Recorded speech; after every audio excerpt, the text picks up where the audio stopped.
mini dental implant, it really excels in areas where there is not enough bone.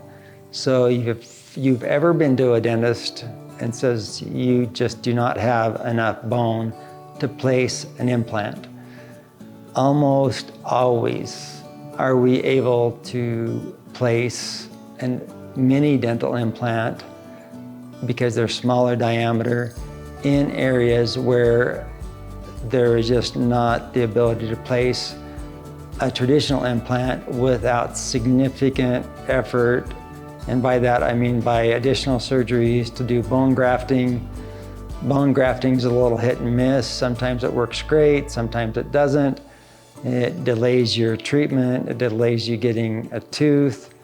Where the mini implant has been FDA approved to be used exactly the way we're using it.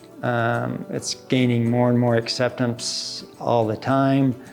And some of my best rewarding cases have been placing implants on patients, typically women with very little bone, and we have changed their lives.